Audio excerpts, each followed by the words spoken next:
Morning students, आज हम relations and function की एक्सरसाइज 3 स्टार्ट करने जा रहे हैं। एक्सरसाइज 2.3 में क्या है? फंक्शंस। फंक्शंस के बारे में हमने अपने लास्ट लेक्चर के अंदर काफी डिटेल में पढ़ लिया था। फंक्शन किसको कहते हैं, फंक्शंस की टाइप्स क्या हैं, फंक्शंस की डोमेन रेंज क्या होती है। आज हम थोड़ा सा ब्रीफ में इसको रिवाइज कर लेते हैं। फंक्शन क्या था? फंक्शन एक मैपिंग है from the set A to B। तो ये फंक्शन जो है दो सेट्स के ऊपर काम करता है, दो सेट्स को ज्वाइन करता है। यानी कि दो सेट जो हमारे पास है A और B, इनका आपस में कनेक्शन करवाता है। अगर इसके बीच में हमारे पास एलिमेंट्स हैं 2, 3, 4, 5 एंड 6, 7, 8, 9, 10, 11, तो ये फंक्शन क्या करता है? एक एलिमेंट के साथ कनेक्ट करता है। ठीक है, तो यानी कि फंक्शन एक रिलेशन की तरह काम करता है जिसमें दो सेट्स के एलिमेंट्स का ऑर्डर पेयर बनता है। तो फंक्शन और रिलेशन में क्या डिफरेंस है? देखिए, जो भी फंक्शन है वो एक रिलेशन सेट होगा, लेकिन सभी रिलेशंस फंक्शंस नहीं होते।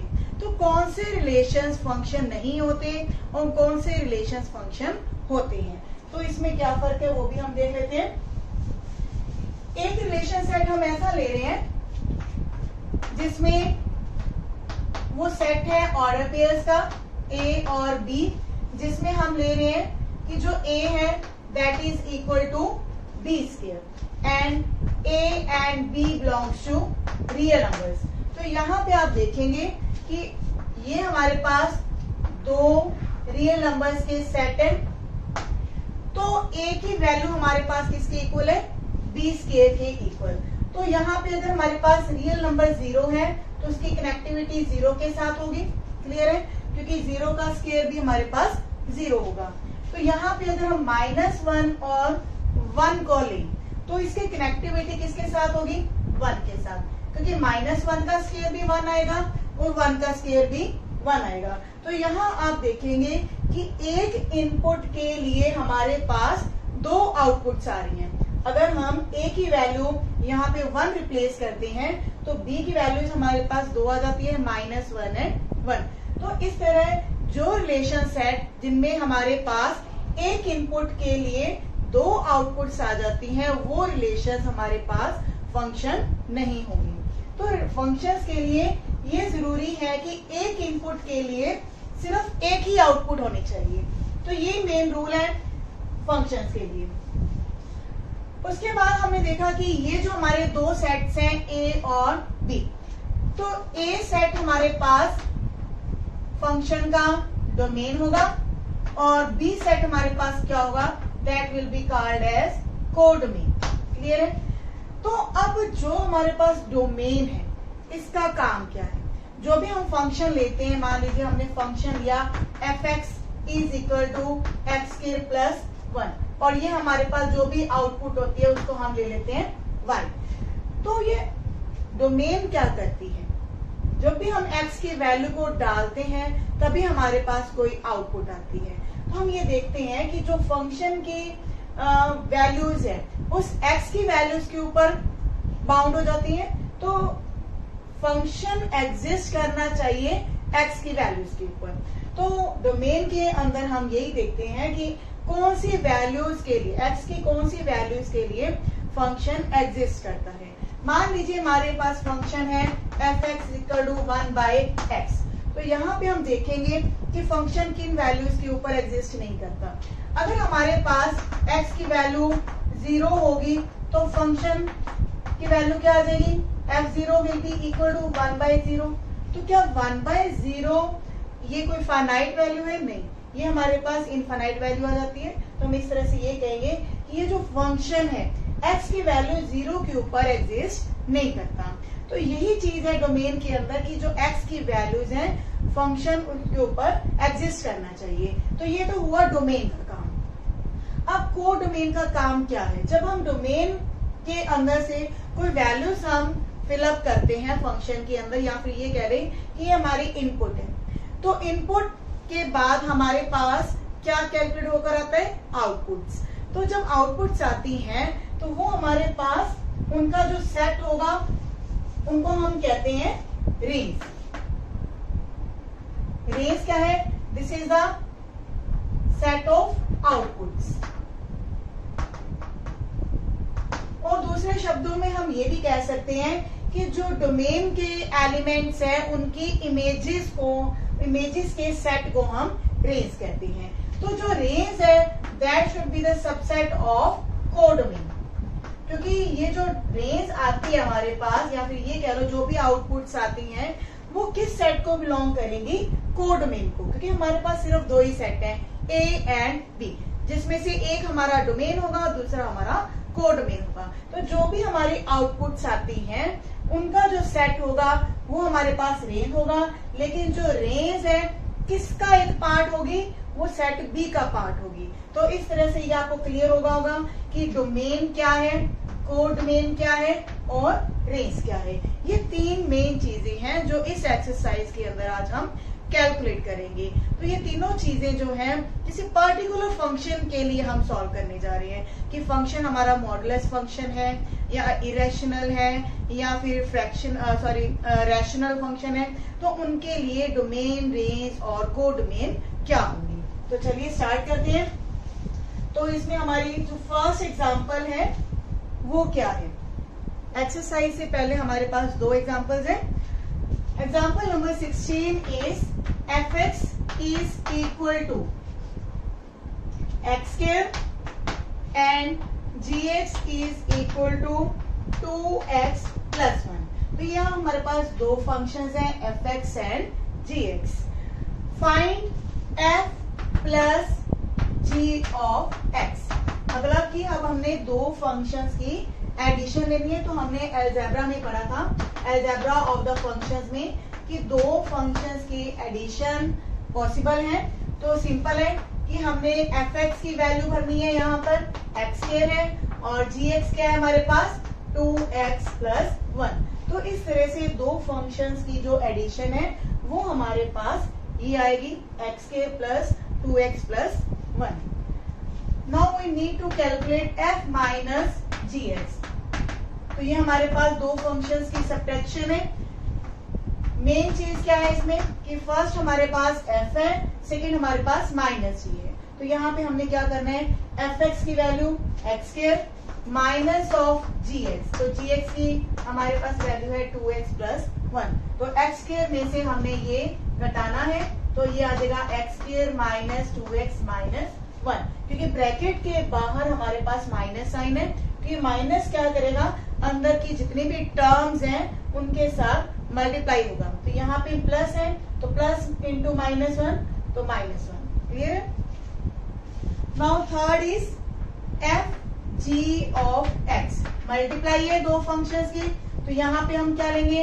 एफ एक्स इंटू जी एक्स। तो फंक्शन एफ एक्स हमारे पास है एक्स स्क्वायर, तो मल्टीप्लाई में है जी x.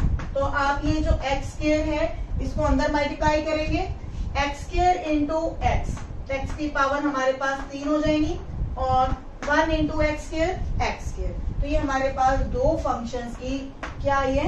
Multiplication. Now division f upon g of x। ये सिंपल है, रैशनल फंक्शंस की तरह fx अपॉन gx। fx हमारे पास क्या है? x स्क्वायर और gx क्या है? 2x plus 1। लेकिन साथ में हमारे पास जो रैशनल फंक्शंस की कंडीशन है कि जो gx है वो 0 नहीं होना चाहिए। तो ये जो वैल्यू है 2x प्लस 1 0 कहाँ पे होगी? When x is equal to minus half. तो ये हमारे पास इसके बराबर नहीं होनी चाहिए, क्योंकि हमने लिखा है कि gx should not be equal to 0। ये कंडीशन है, gx should not be equal to 0। Denominator हमारा नॉन 0 होना चाहिए। तो ये वैल्यू जो होगी x की कौन सी वैल्यू के ऊपर 0 आएगी? आप इसको इक्वल टू 0 रख के देख सकते हैं। 2x प्लस 1 इक्वल टू 0, तो वहां से x की वैल्यू आएगी माइनस हाफ। तो हमने ये वैल्यू जो है एक्सक्लूड कर देनी है। तो इस तरह से 16 एग्जांपल में आपने सीखा कि दो फंक्शंस की एडिशन, सब्ट्रैक्शन, मल्टीप्लिकेशन और डिवीजन को हमने कैसे सॉल्व करना है। Now what is the 17 example? तो सेम है 17 एग्जाम्पल में भी, वो आप खुद ट्राई करेंगे। उसमें भी हमारा अलजेब्रा ऑफ द फंक्शंस ही है, सिंपल है, एडिशन, सब्ट्रैक्शन, मल्टीप्लिकेशन और डिवीजन। तो बिल्कुल 16 एग्जाम्पल की तरह प्रोसीड करेंगे। Now exercise questions are 2.3।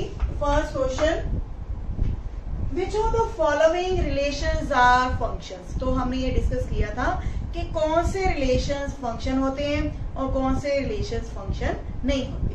तो हमने सिर्फ एक ही लाइन याद रखनी है, वन इनपुट हैज ओनली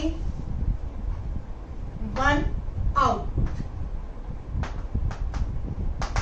तो एक इनपुट के लिए सिर्फ एक ही आउटपुट होनी चाहिए। तो हम ये देखेंगे, एरो डायग्राम से इजी हो जाएगा इस क्वेश्चन को सॉल्व करना। First part is 2 1 order pairs है सेट के अंदर हमारे पास 5 1 8 1 11 1 14 1 एंड 17 1। तो हमें पता है रिलेशन सेट के अंदर क्या होता है कि जितने भी हमारे पास फर्स्ट प्लेसेस होती हैं ऑर्डर पेयर्स में, वो सब डोमेन होती हैं, और जो हमारे पास सेकंड प्लेसेस के ऊपर वैल्यूज हैं वो सब किसमें आती हैं, रेंज के अंदर। तो रेंज में हमारे पास सिर्फ 1 है, और यहाँ पे हमारे पास पॉइंट्स हैं 2 5 8 11 14 एंड 17। तो कनेक्टिविटी हम चेक करते हैं। पहले ऑर्डर पेयर हमारे पास क्या है, 2 1 का ऑर्डर पेयर है, देन 5 1 8 1 11 1 14 1 एंड देन 17 1। तो यहाँ पे हम देखते हैं कि एक इनपुट की एक ही आउटपुट होनी चाहिए। तो ये हमारे पास 2 है, इसके कितने आउटपुट है, 1। 5 की आउटपुट भी एक ही है, 8 की आउटपुट भी 1 ही है, 11 की आउटपुट भी एक ही है। तो इस तरह से आप देखेंगे जितने भी हमारे पास डोमेन के अंदर पॉइंट्स हैं, उन सभी की कितनी आउटपुट आ रही है, 1 आउटपुट। लेकिन एक आउटपुट की कितनी ही प्री इमेजेस हो सकती हैं। तो यहाँ भी हम नोट करेंगे कि ये हमारे पास इमेजेस हैं, तो इमेजेस के पीछे अगर हम जाते हैं तो ये हमारे पास क्या होंगी, प्री इमेजेस, यानी कि 1 की प्री इमेज क्या है, दैट विल बी 2 5 8 11 14 एंड 17। यानी कि इमेजेस की, एक इमेज की कितनी भी प्री इमेजेस पॉसिबल है, लेकिन एक पॉइंट की या एक एलिमेंट की, डोमेन के किसी भी एलिमेंट की हमारे पास सिर्फ एक ही इमेज होनी चाहिए। क्लियर है ये बात। तो फर्स्ट पार्ट में हमारे पास क्या ये फंक्शन है, यस ये फंक्शन है। Now what is in second part. तो सेकेंड पार्ट में भी हम एरो डायग्राम लगाकर चेक कर सकते हैं। सेकेंड पार्ट में हमारे पास सेट है 2 1 4 2 6 3 8 4 10 5 12 6 एंड 14 7। तो इसमें भी हमारे पास 2 सेट्स हैं, डोमेन और रेंज के। तो इसमें फर्स्ट जो प्लेसेस है, जितने भी हमारे पास फर्स्ट प्लेसेस के एलिमेंट्स हैं डोमेन के अंदर आएंगे 2 4 6 8 10 12 14। तो सेकेंड प्लेसेस के ऊपर हमारे पास एलिमेंट्स आ रहे हैं 1 2 3 4 5 6 और 7। तो ऑर्डर पेयर्स के अकॉर्डिंगली हमने कनेक्टिविटी लेनी है। 2 की अटैचमेंट हो रही है 1 के साथ, 4 की 2 के साथ, 6 की 3 के साथ, 8 की 4 के साथ। इस तरह से आप देख रही है कि हर इनपुट के लिए हमारे पास सिर्फ एक ही आउटपुट है। तो ये भी हमारे पास फंक्शन है, तो it is also a function. Clear है।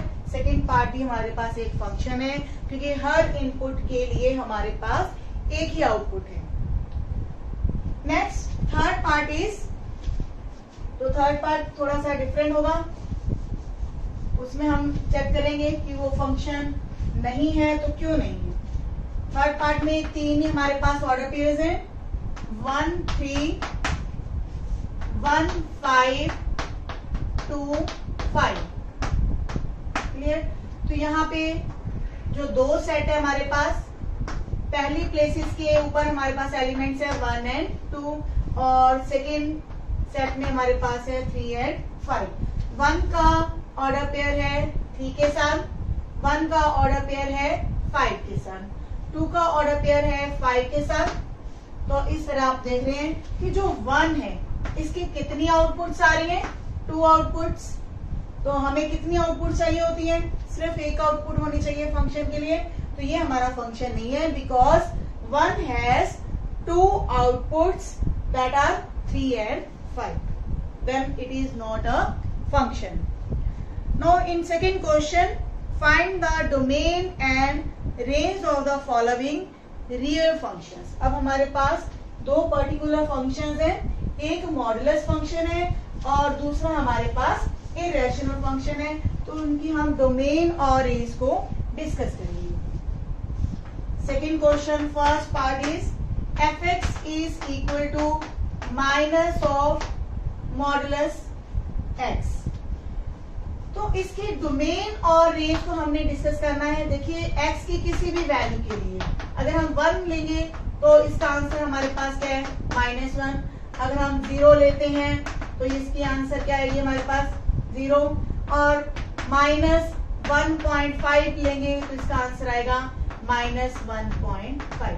तो इस तरह से आप देखेंगे x की हर वैल्यू के ऊपर फंक्शन जो है हमारा एग्जिस्ट करता है।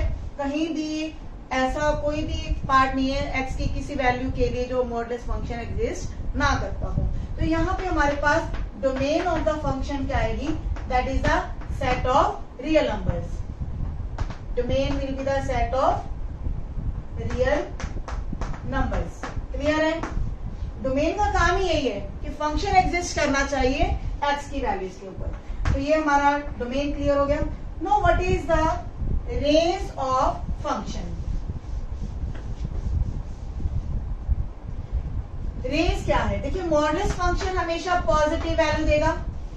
मॉडुलस क्या करता है, किसी भी x की वैल्यू के ऊपर उसको पॉजिटिव करता है। तो चाहे वो पॉजिटिव वैल्यू है चाहे वो नेगेटिव वैल्यू है, मॉडुलस की वैल्यू हमेशा हमारे पास क्या आएगी, पॉजिटिव। लेकिन अगर हम माइनस से मल्टीप्लाई करेंगे तो हमारी जो बीच की इनक्वालिटी है वो चेंज हो जाती है। तो minus of modulus x that will B negative. तो इसका मतलब ये हुआ जो हमारा रेंज है, range of the function that will B -∞ to 0, क्योंकि ओनली हमारे पास रियल नंबर्स ही आएंगे।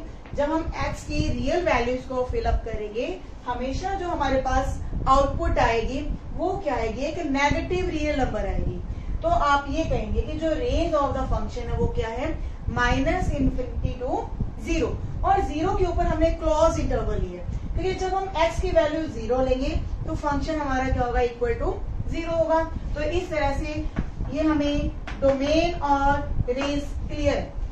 डोमेन क्या है, सेट ऑफ रियल नंबर्स, और रेंज क्या है, -∞ to 0। अब हम डिस्कस करेंगे सेकेंड पार्ट। सेकेंड पार्ट में फंक्शन है हमारे पास √9 - x।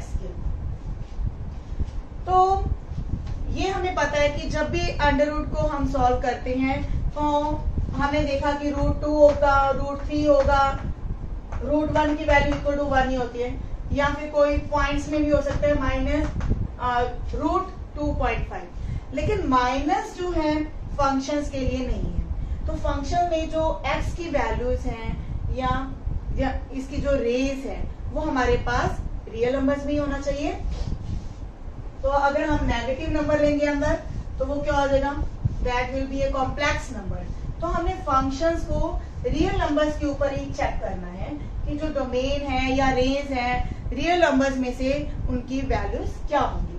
तो जो 9 - x है that should be greater than और इक्वल टू 0, यानी कि अंडर रूट के अंदर जो भी हमारे पास वैल्यू है या पॉलिनोमियल है दैट शुड बी पॉजिटिव। तो यहाँ पे हमारे पास क्या आएगा, 9 शुड बी ग्रेटर देन और इक्वल टू x², या फिर हम इसको लिखते हैं x² इज लेस देन और इक्वल टू 9। अब 9 क्या है, 3 का स्क्वायर है। एक्स स्क्वायर की वैल्यू 3 के स्क्वायर से लेस देन और इक्वल है, तो यहां से हमारे पास एक्स की जो लिमिट है या फिर ये कह सकते हैं जो इंटरवल आएगा हमारे पास वो क्या आएगा, -3 to 3। आप चेक कर सकते हैं रियल नंबर लाइन के ऊपर, ये हमारे पास 0 है, -3 होगा, यहाँ पे कहीं 3 होगा। अगर हम ये इंटरवल लेंगे तो -4 आप चेक करें, -4 का स्क्वायर क्या आएगा, 16। तो जो 16 है that can never be less than 9। Clear है? तो इस इंटरवल में कोई भी आप वैल्यू लेंगे तो उसका स्क्वायर जो होगा 9 से लेसर नहीं होगा। इसी तरह जब आप इस इंटरवल में जाते हैं 3 to इनफाइनाइट, यानी कि 4 ले या 5 ले या 6 ले या कोई नॉन इंटीग्रल वैल्यू ले, तो भी उसका जो स्क्वायर है वो 9 से लेसर नहीं होगा। तो हमारे पास जो इंटरवल आएगा दैट विल बी -3 to 3। तो ये हमारे पास सोल्यूशन है। एक्स की जो वैल्यूज आएगी -3 to 3 आएगी, तो ये हमारे पास डोमेन है फंक्शन की -3 to 3 in the close interval. Close interval क्यों लिया हमने, क्योंकि जो -3 है या 3 है उसकी वैल्यू भी अगर हम यहाँ पे लेते हैं तो फंक्शन की वैल्यू हमारे पास 0 आ जाती है, तो वो भी इनके ऊपर भी हमारे जो फंक्शन है एग्जिस्ट करता है। तो इसलिए जो डोमेन है वो क्या है हमारे पास -3 to 3। अब हम कैलकुलेट करेंगे range of the function. Range क्या होती है, हमने डिस्कस किया था, किसी भी इनपुट के लिए जो हमारे पास आउटपुट्स आती हैं उसका जो सेट है वो रेंज होता है। तो यहाँ पे हमें पता है कि fx = y है, सभी आउटपुट्स को हमने क्या मान लेना है, y। तो 9 - x² in root is equal to y आया, तो यहाँ पे हमारे पास 9 - x² will be equal to y²। तो y² क्या आएगा, sorry x² will be equal to 9 - y²। तो यहाँ पे x आएगा 9 - y² in root with plus minus. अब हमारे पास क्योंकि जो x है वो बाउंड कर दिया हमने -3 to 3। क्लियर है? तो यानी कि जो x है वो एग्जिस्ट कर रहा है इन वैल्यूज के ऊपर। तो y, ये जो 9 - y² है अंडर रूट के अंदर है, तो ये हमारे पास क्या होगा, पॉजिटिव वैल्यू होगी, क्योंकि x हमारा एग्जिस्ट कर रहा है किसी डोमेन -3 to 3 के लिए। तो इस डोमेन के ऊपर जो हमारे पास वैल्यू आएगी रूट के अंदर 9 - y², ये हमारे पास पॉजिटिव होनी चाहिए। क्लियर है? तो यहाँ से सेम वही चीज हम रिपीट करेंगे, तो हमारे पास y बिलोंग्स टू आ जाएगा -3 to 3। लेकिन साथ में हमें ये भी पता है कि क्योंकि फंक्शन हमारे पास क्या इक्वल टू y, ये जो वैल्यू आई है root 9 - x² equal to y। अब क्योंकि किसी भी वैल्यू का जब हम अंडर रूट लेते हैं, इन वैल्यूज के ऊपर ही आप चेक कर सकते हैं, तो ये हमारे पास एक पॉजिटिव वैल्यू आएगी। तो y हमारे पास क्या आएगा, y will belongs to 0 to 3 only. Clear है? इसको हम स्प्लिट करेंगे बिकॉज y इज पॉजिटिव। जब हमारे पास y पॉजिटिव है तो हमारा जो इंटरवल आएगा वो इसको हम ब्रेक करने के बाद ये कहिए कि y बिलोंग्स टू 0 to 3। तो ये हमारी क्या है, रेंज ऑफ द फंक्शन है 0 to 3। तो इसका रीजन समझ आया आपको कि यहाँ पे 0 to 3 इंटरवल क्यों आया है, क्योंकि y हमारा पॉजिटिव है। किसी भी वैल्यू के लिए x की जो हमारे पास वैल्यूज आई है -3 to 3, इस इंटरवल में कोई भी आप वैल्यू लेंगे उसकी जो अंडर रूट वैल्यू है वो हमारे पास पॉजिटिव आएगी। तो y अगर पॉजिटिव है और इस इंटरवल को अगर हमने लेना है -3 to 3, तो रियल नंबर लाइन के ऊपर तो कॉमन रिजल्ट हमारा यही आएगा 0 to 3। तो ये हमारी रेंज है फंक्शन की। नेक्स्ट है थर्ड क्वेश्चन। थर्ड क्वेश्चन में हमारे पास क्या है, एक फंक्शन दिया हुआ है और फंक्शन की वैल्यूज को कैलकुलेट करना है। तो 1 मार्क्स के लिए ये क्वेश्चन आ जाते हैं कि अगर फंक्शन दिया है देन फंक्शन की वैल्यू क्या होगी x की पर्टिकुलर वैल्यू के ऊपर। तो थर्ड का एक पार्ट हम ट्राई करें, बाकी पार्ट्स आप खुद करेंगे। fx क्या है, 2x - 5। तो यहाँ हमने f0 को कैलकुलेट करना है। तो यहाँ अगर हम x की वैल्यू 0 लेंगे तो f 0 बन जाएगा हमारे पास। तो 2 इंटू 0 माइनस 5, तो 2 इंटू 0 0, तो आंसर क्या आएगा हमारे पास -5। तो ये f0। ये क्वेश्चंस हम 9th स्टैंडर्ड में भी कर चुके हैं, 10th में भी किए हैं। तो ये सेम वही चीज है कि किसी फंक्शन की वैल्यू क्या होगी, उस हमने क्या करना है, जस्ट x की वैल्यू को रिप्लेस कर देना है फंक्शन की। Now fourth question is same, तो उसमें भी ये हम जो क्वेश्चन है फोर्थ, वो भी हम 9th स्टैंडर्ड में कर चुके हैं। जो टेम्परेचर है फारेनहाइट और सेल्सियस में, तो उसको रिप्रेजेंट किया गया है एक इक्वेशन के through, TC is equal to 9C/5 + 32। तो इसमें भी हमने कैलकुलेट करना है T0, T20। T0 का मतलब C की वैल्यू हमने 0 रिप्लेस करनी होगी, तो हमारा आंसर क्या आ जाएगा 32। उसी के अकॉर्डिंग हमारे जो बाकी पार्ट्स हैं वो सॉल्व हो जाएंगे। Now see the fifth question, find the range of the each of the following functions. अब जो हमारा फिफ्थ क्वेश्चन है उसमें हमने अकेली रेंज को फाइंड आउट करना है। Fifth question, first part, f(x) is equal to 2 - 3x। साथ में हमें दिया हुआ है कि x belongs to real number and x is positive. तो ये हमारे पास, ये भी कह सकते हैं कि ये हमारे पास एक डोमेन दी हुई है कि x पॉजिटिव रियल नंबर है। तो रेंज हमने कैलकुलेट करनी है, तो x की किसी भी वैल्यू के लिए जब आप फंक्शन में x की कोई भी पॉजिटिव वैल्यू जब आप लेते हैं तो उसके लिए हमारी रेंज क्या बनेगी। जब हम x पॉजिटिव लेते हैं तो -3 से जब हम मल्टीप्लाई करेंगे तो यहाँ पे हमारे पास वैल्यू क्या आएगी, that will B negative. Clear है, -3 से मल्टीप्लाई किया तो -3x क्या हो जाएगा, नेगेटिव। अब हम दोनों तरफ 2 को ऐड किया, जब हमने दोनों तरफ 2 को ऐड किया तो ये हमारे पास क्या आ जाएगा, ये वैल्यू <2। अब ये चीज क्या है, फंक्शन है f(x), तो f(x) क्या है, दैट इज y। तो y ही हमारी जो है रेंज बनाती है, तो y क्या आ रहा है, <2। तो यहां से हम ये कह सकते हैं range of the function is -∞ to 2। तो यहाँ पे हमने 2 को ओपन ब्रैकेट्स में रखा है, क्यों रखा है, क्योंकि जो y है it is not equal to 2। यहाँ पे हमने सिर्फ ये लिखा है कि y जो आ रहा है 2 से लेसर वैल्यू है, ठीक है। Now second part is x² + 2। तो अब हमारे पास फंक्शन क्या दिया हुआ है, f(x) इज x² + 2। तो हमारे पास जो रेंज है काफी इजी क्वेश्चंस है। अब क्वाड्रेटिक पॉलिनोमियल है, पहले हमारे पास लीनियर पॉलिनोमियल थी and x is a real number.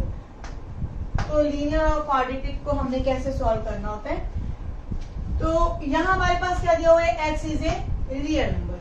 अब यहाँ पे ये नहीं है कि x पॉजिटिव है या नेगेटिव, लेकिन हमें ये जरूर पता है कि x चाहे पॉजिटिव हो या नेगेटिव हो, लेकिन उसकी जब हम स्क्वायर वैल्यू लेते हैं तो वो हमेशा हमारे पास क्या होगी, ग्रेटर देन और इक्वल टू 0 होगी।